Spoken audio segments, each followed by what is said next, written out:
I'm going to start with something that I think is going to hit a note for a lot of people in this room. You reach a point where you are just done. Done screwing around, done playing small, done pretending with yourself and with others, just D-O-N-E, done. If that sentiment resonates in any way with any one of you, get ready because this conversation is tailor designed for you and for me. I am thrilled to be here with all of you tonight. Thank you for asking me to be here. Thank you to Boss for hosting us in this beautiful venue and location. And most of all, I'm thrilled to be sitting here with Kathleen Griffith. You guys, she is a best-selling author. Some of you know her personally, love her, aspire to be like her. And for those of you that don't know her, you're going to get to know her tonight. Build Like a Woman, which I think most of you have or have not read, or who knows, doesn't matter, just take it with you. It is so important. It's the most important thing about tonight. I felt like when I read it, it did not feel like a book.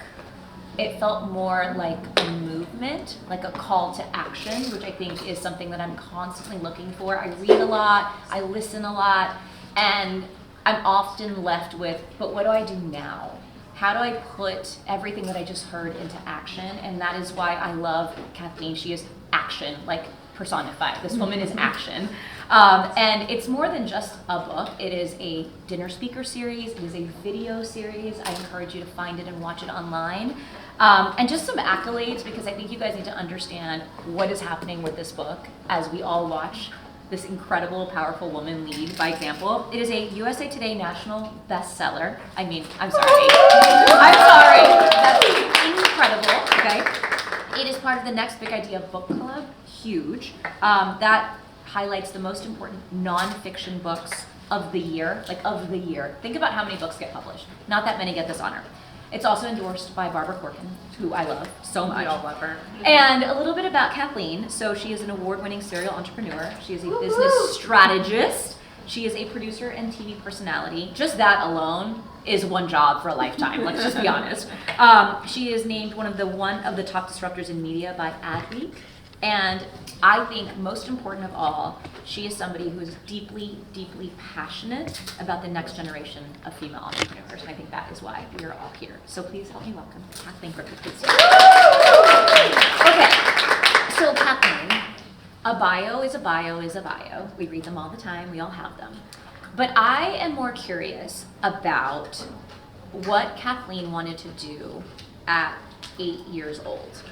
And what was the dream that whispered to you at 8 years old?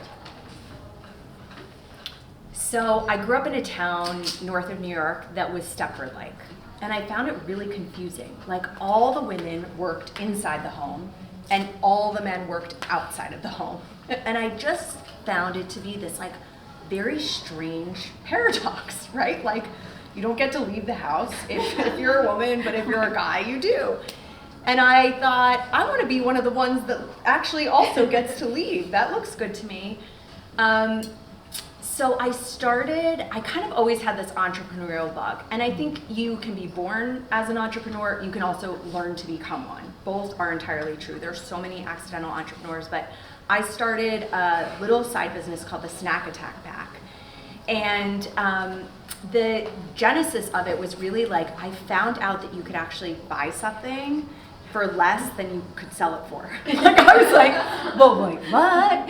And then I've got all this extra disposable income. Right. Like something in me dawned like that was pretty cool.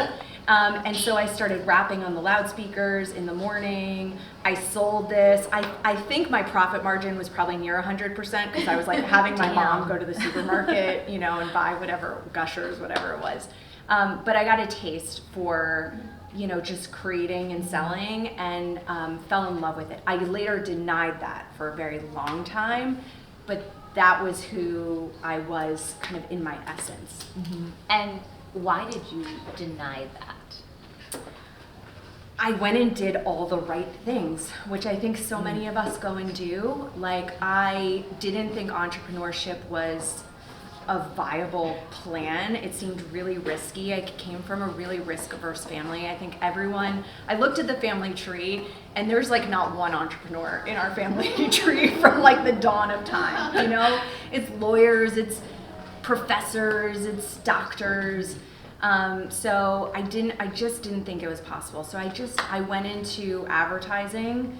I started out as an assistant, and I'm embarrassed in some ways to say how long I did that for before I had the courage to make the leap and pursue what was true to me. And talk to me a little bit about that, because that dream, which was just a tiny seed, and I think this is so important. I have a 3-year-old, and I watch how I speak to him and the words that I use and the language, right?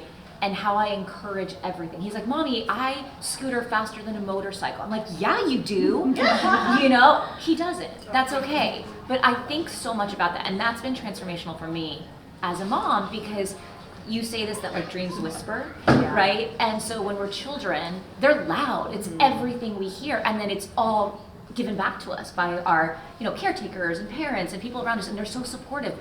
And then as we get older, people start doing that less and less, because it's like, oh, you need to be realistic, or you need to manage that. And I think that's the whispering part, right? It's not that it's not loud in your head, it's that it's quiet to the rest of the world. So how did you allow that dream to then fuel you to build Grace & Co. and ultimately launch Build? Like, how did you turn the volume up for yourself? I'd like to say the volume got really loud initially, but it actually felt like deafening silence for a really long time. I had this just gnawing, I don't know if you guys can relate to that feeling, but like that feeling of lack of alignment when you just keep doing something that is not meant for you and not purposeful and not, and you feel like it's a betrayal. You're kind of betraying yourself as you go.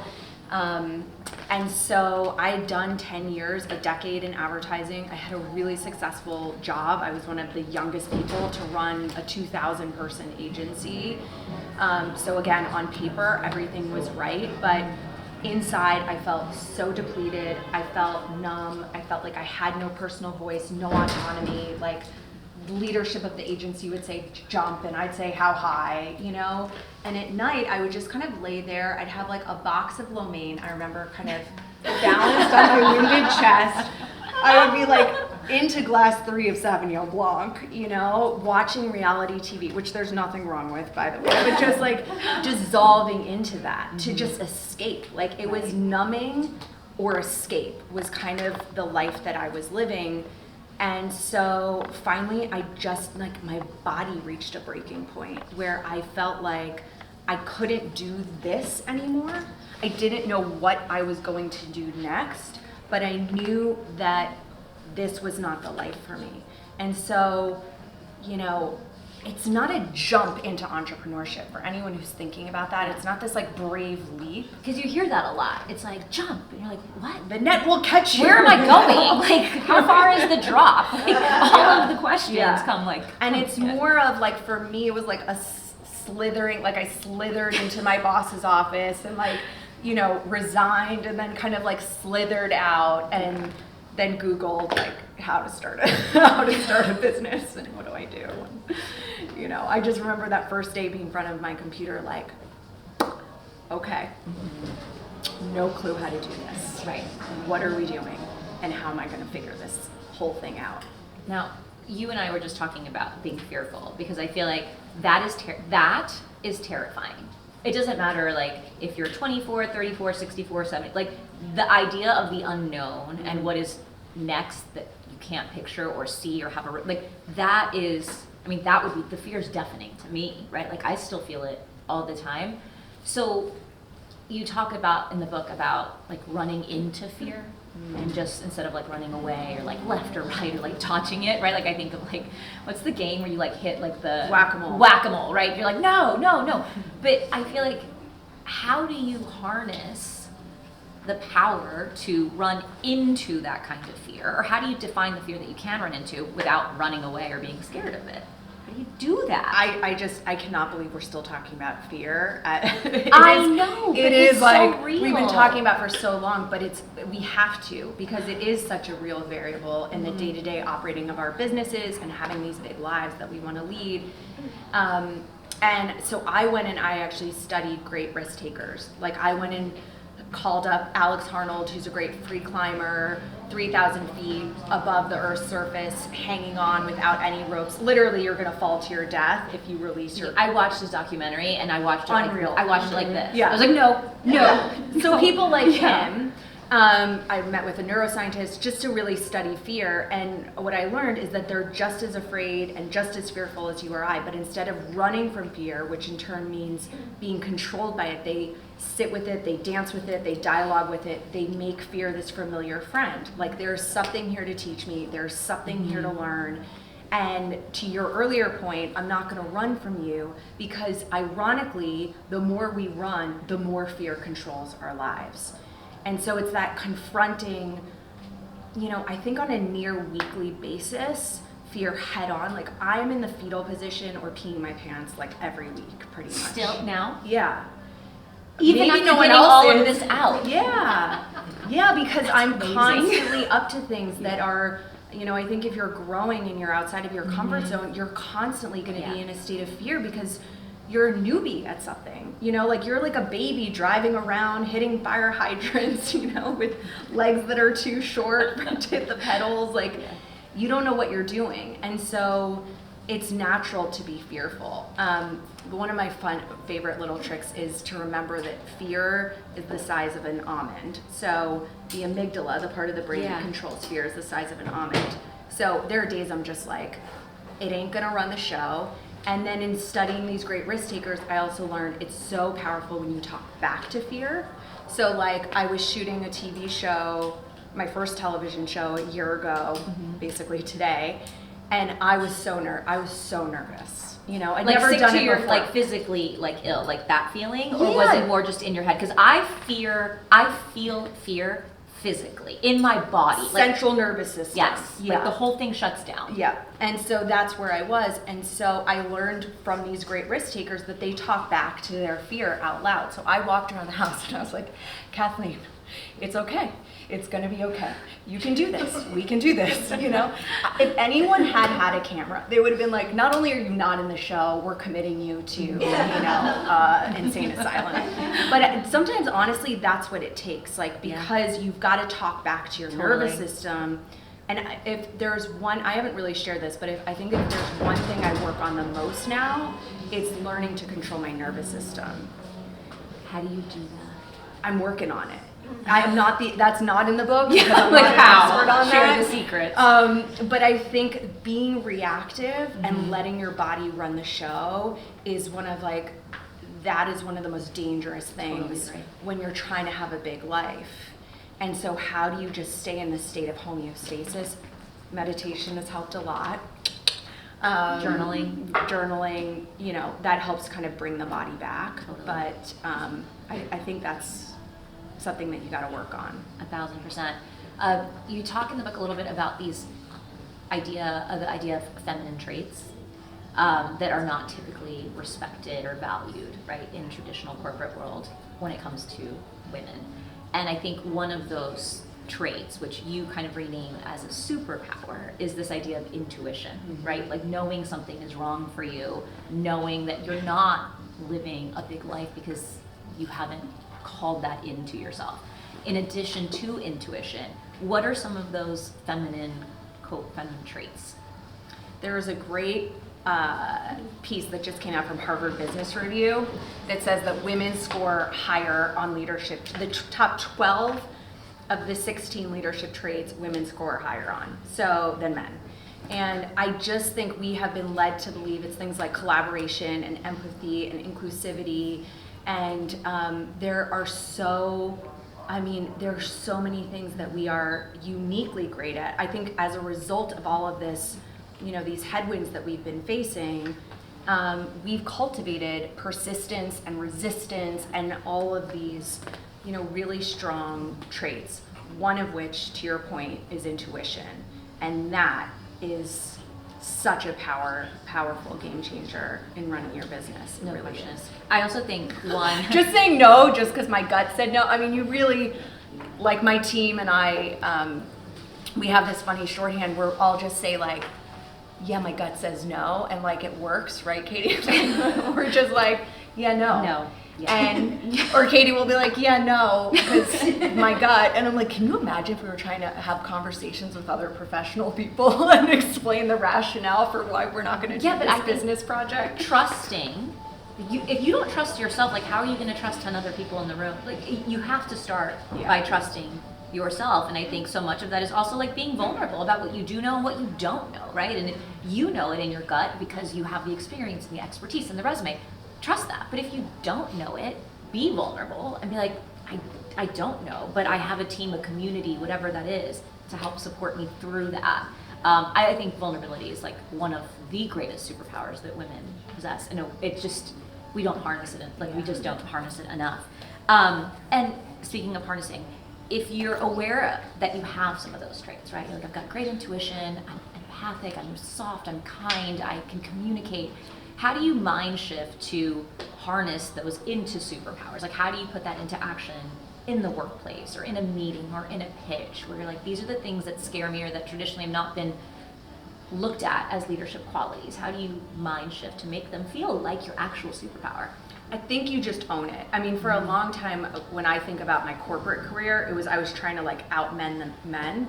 And then you're kind of on your back heel all the time. You're just, and I'm never going to be as good when I'm like leading with the masculine in me.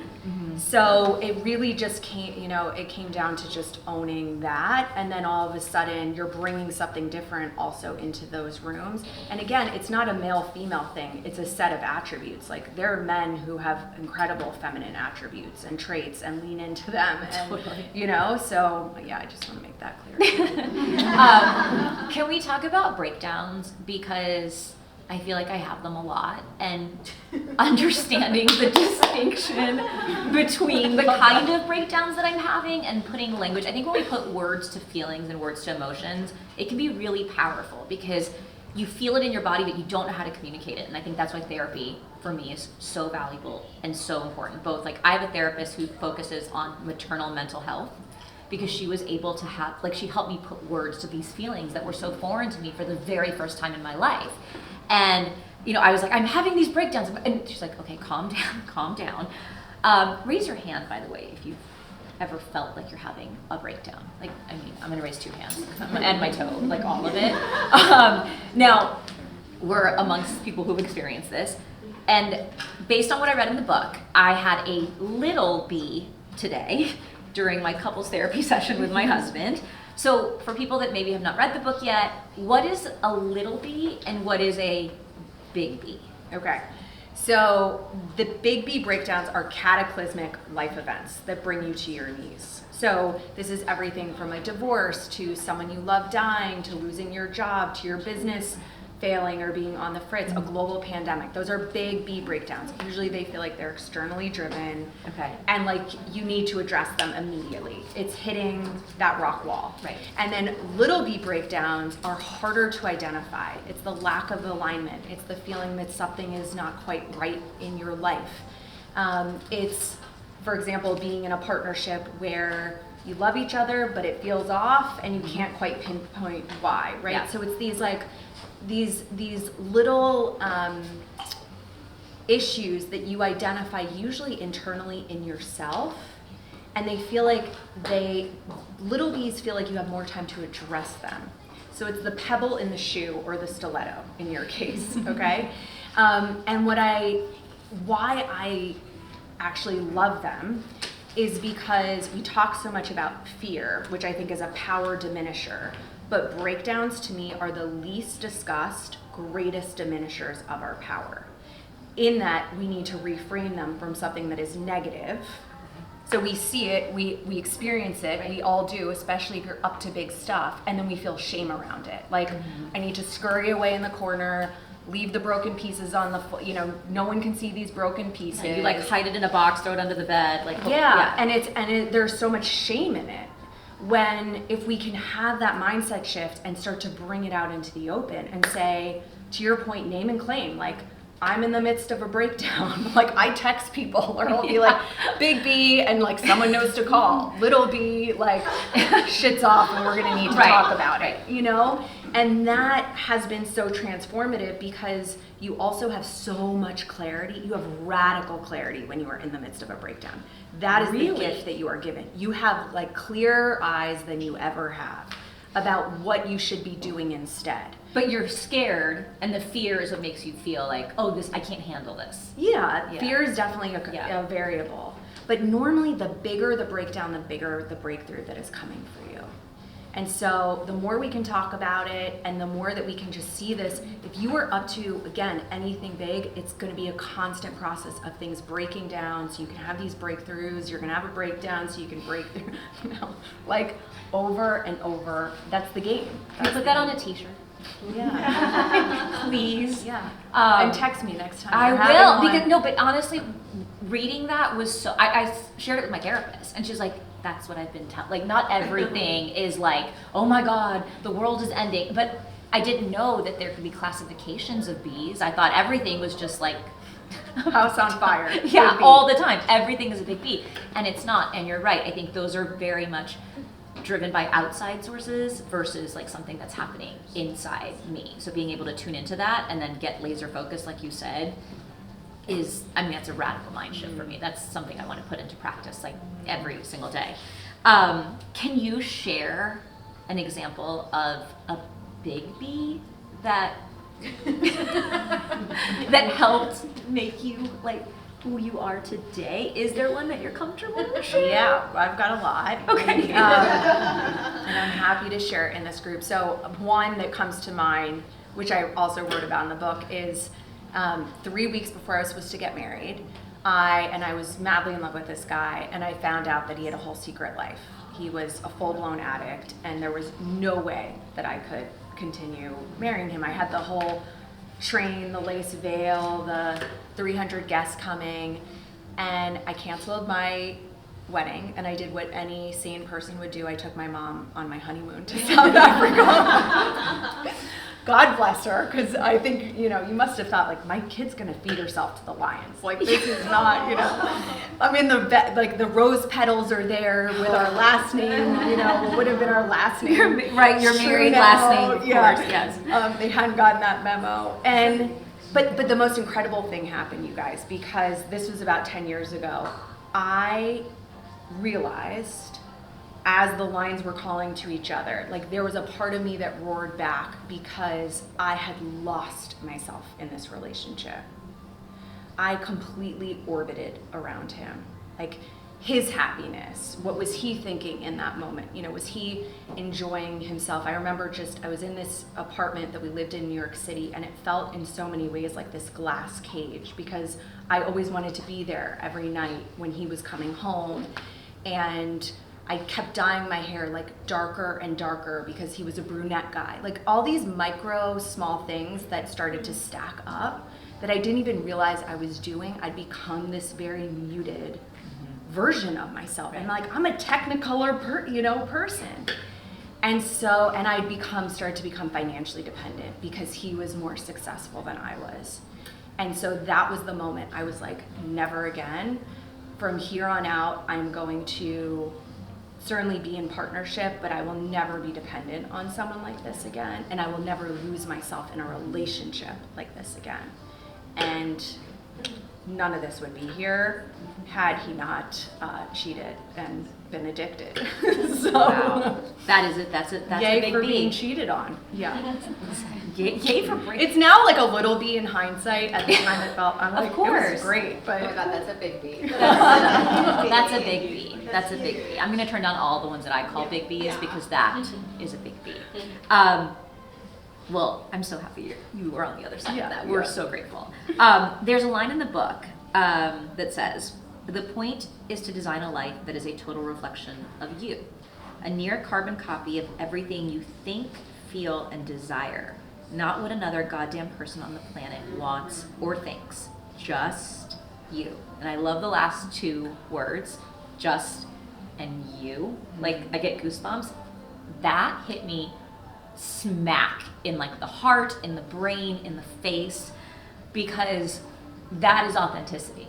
That is like showing up like exactly who you are And that is the most powerful because then everyone around you can respond to that person, and you know everyone's intentions. You know where you are with them. It is just, I love that you said that.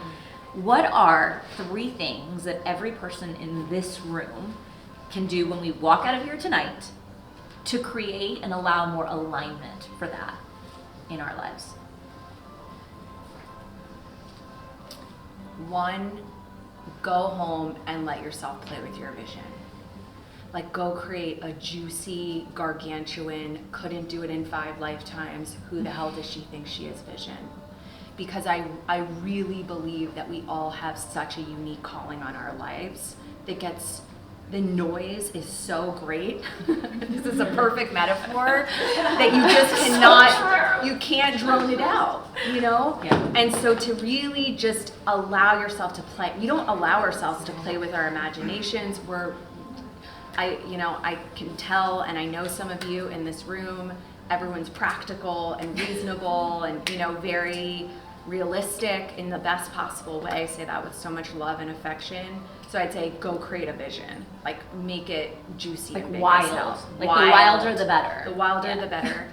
And then from there, just really think about bringing that through the life design of what is now this vision look like in all these different areas of my life when it comes to relationships, my business, community, spirituality, health and wellness, whatever those buckets are for you that matter, like pull it through so that you're committed to living in that way, like showing up in that way, being present. And again, to your point, it's not what Aunt Sally wants, it's not what your partner wants, it's not what your kids want, it's what you want because you want it for no other reason than that.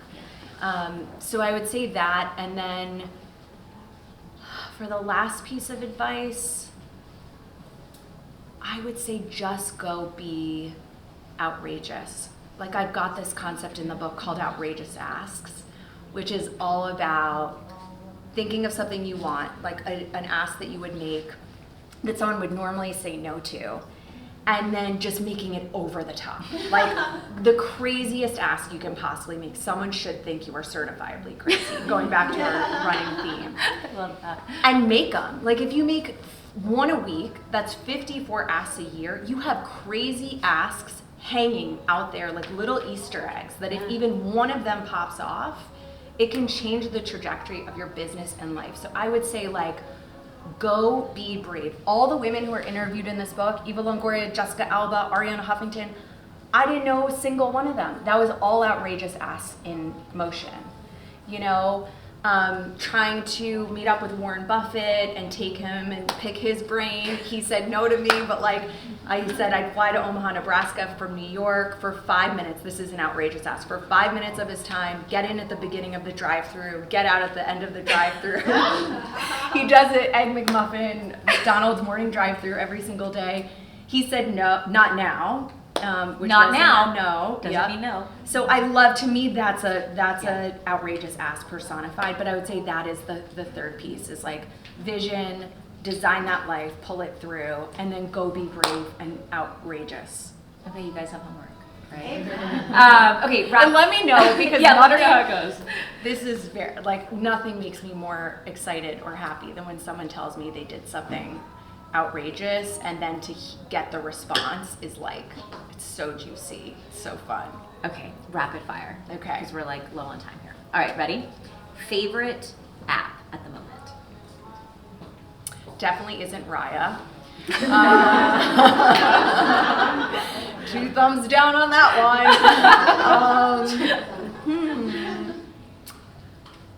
I'm really not a big app person. Really? I don't have apps on my phone. Is that a bad answer? No, that's a brilliant answer. I try to keep I need to be more distractions. like you. I'm like, download that one. Everything fits on one home screen. I find I get distracted. I know. I have 18 pages. Okay. You have folders and subfolders. I don't. I'm not that. I wish I lived that organized life. I do not. Okay, one habit you're trying to break.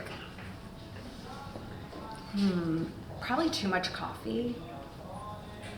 Have you ever slid into someone's DMs? No. Ever? No. Okay, you need to do that. No. No outrageous acts? I know. I guess That's I the have. perfect place I guess to do I have. it. Yeah, then I have. I I mean, thought it you meant doesn't- romantically. No, it can be romantically. Okay. It can be professionally. Professionally, I've done it. Okay, Romantically, professionally. I Okay, haven't. can I ask you, what did you ask in your slide? It was to ask, this was very uncomfortable for me, asking some women to read the book and share it, like influencers. Mhm. That made me, oh my gosh, you guys, I wanted to throw up. For like, I feel like I needed a support group for that one I because I hate asking people for things. I'm telling you, the cringier you feel, the better it is. Like when I take videos or do anything, I'm an influencer, and when I take videos like on a sidewalk or in a mall, I'm like, I feel like the cringiest human on the planet right now. I literally want to die. They're probably filming this for influencers in the wild, but I'm telling you, the content that comes out of that is the best. Like the cringier it's You like, would never know with you. Thank you, but it's true. It's like it works. Okay, what is the last TV show that you binged? This was actually a documentary. Last night I watched The Black Godfather, which is an incredible story. I was just sharing it with you, about this man who lives in California and has been cultivating all this musical talent. And I don't want to spoil anything, Okay. so I'm being vague. It's a must Where watch. is it? Hulu, On Netflix? Netflix. Okay.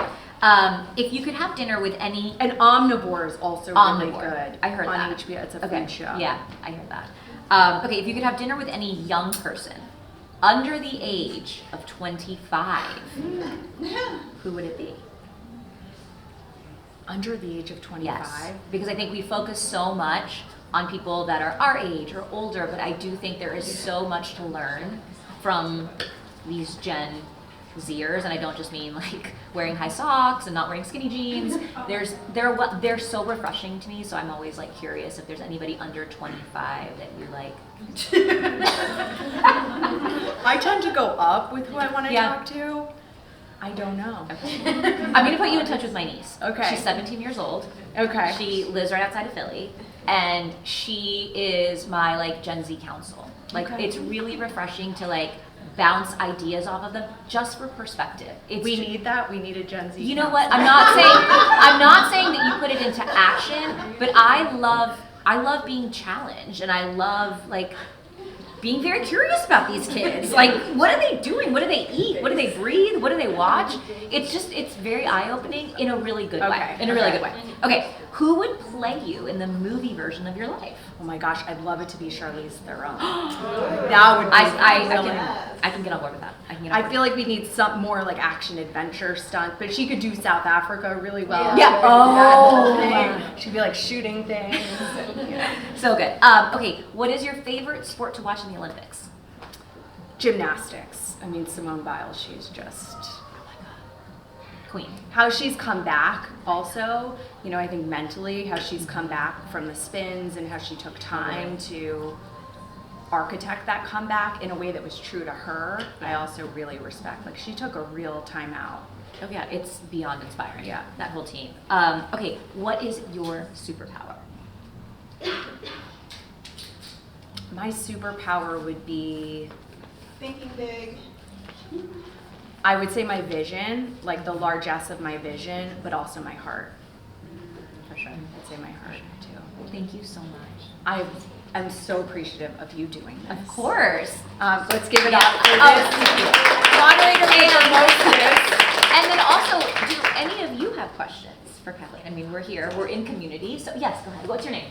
Hi, I'm Elisa. Hi, Lisa. I love your shirt. Okay, thank you. Not only do I thank you for coming, but your generosity, which I'm so embarrassed I didn't say immediately upon meeting you, for granting us these amazing books full of such a cornucopia of wisdom. I'm like beyond humbled and grateful. I would love to know, what are 5 habits that you would say you do fairly regularly that contribute to your success? Well, the 3 S's to start, and I have those in the book. So sweat, move my bod every day. Sometimes usually it's power walking, to be honest. silence, so I meditate every single day, and sustenance, like eating clean and green is really important, and that's my foundation. So I do that first. I carve out 60 minutes. I'm a 5 a.m. clubber. Like, I'm just a morning person. Some of us are nocturnal animals. I think we need to figure out, you want to figure that out, right? Like, do I like evenings? Am I morning? I'm in bed by 8. Like, that's probably another secret too. I'm in bed really early, so I get a lot of sleep. Sleep could be the fourth A lot. S. Yeah, sleep, yes. We're gonna just do that right now. Sleep would be 4, and then I would say, honestly, community. Like, I do not have any toxic people in my life. And if they are, they're gone.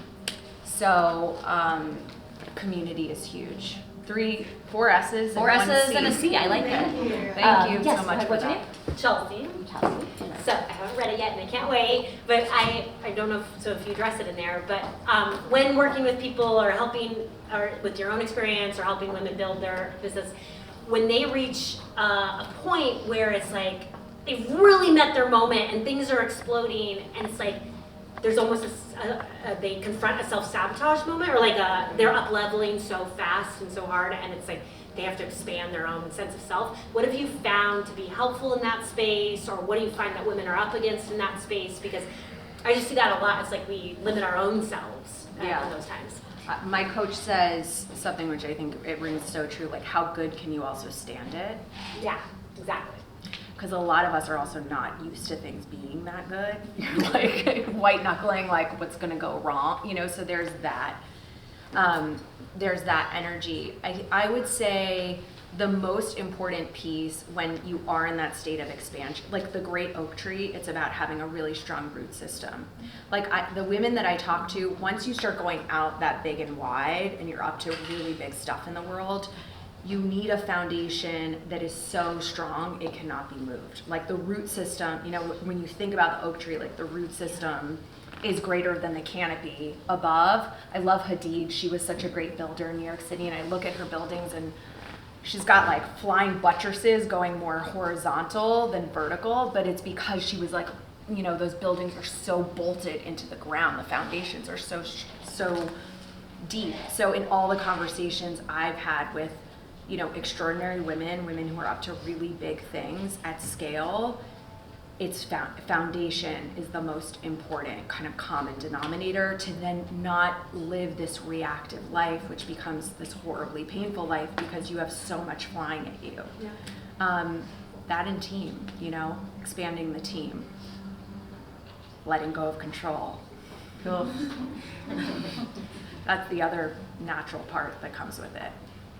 Like, knowing where you're gonna let go. Great question. I love that. Cool. You're there. Yeah. That's where you're at right now. I see a hand. Hi. Hi. What's your name? Kathleen, how do you graciously handle letting go of control? We're on the subject of control. You said it so easily. Yeah, that's what I don't know anything about that. I think that's a really tough one. I haven't, frankly, fully figured it out. But I think it comes down to just surrounding yourself with people that you really trust. And one of the areas that has helped me is I have people in my life who are subject matter experts who are like infinitely better than I am at what I do. And so then there's a natural kind of trust factor that comes in because that person just knows more. Yeah. But yeah, control could be a whole other. Right. I'll tell you what my therapist said to me today. Yeah. So he said to make it a practice, you have to do it every day. And it's really hard for women to do that every day. So no, chaos. Nobody wants chaos. So let go of 3 little things. I mean, like, let go of what you're ordering for lunch and literally like scroll on like whatever delivery app and be like, that one. Just 3 little things that great tip. that don't have any consequence. Like, if you don't get the salad you like at Sweetgreen that day, is something bad gonna happen to you? No, the best thing that can happen to you is you like another salad the next day. So just little tiny things, and then you build up to letting go of something that feels really hard. Because it has to be practiced. Yeah. So, yeah, Especially if you're a woman, I think. for sure. Oh yes, go ahead. What's your name? Jessica. Hi, Jessica. On my way over here, a friend asked me to text her 14-year-old daughter who is at camp, and I guess they have access to their phones, and the entire bunk ganged up on this little girl last night, and she's devastated. So I'm curious, given how bright your light is and how much you light others, what do you want to say to the 14-year-old girls out there who are around people who are trying to dim their light? We have also an expert in the house on teens. So I would love Chelsea to weigh in as well. But I think the light that you have, you know, there's equal parts, I really believe, just also talking as an adult, that there's equal parts light and darkness. So anyone you meet that has a really bright light also has come from so much darkness or has so much darkness. It's a natural counterpoint. And so I would say for her to find a place that she can go, ideally in nature, to make contact with nature. Because I find that like when, and we'll see if it applies for young kids, but when the world is making your light dim, because of all the noise, that nature is one of the greatest places to go to just push out the people. Then you don't have the variable of people for a minute to where you can get your head straight again. And it's one of my favorite tools to use. Like when my light is getting low, my pilot light, I'm in nature, I'm alone in nature. It's probably different for everyone in terms of how they fuel. But nature has so much to offer us. Yeah. Because Little kids sometimes do that, we right? think about with our cell phones, with all the apps you're on, you're constantly bombarded.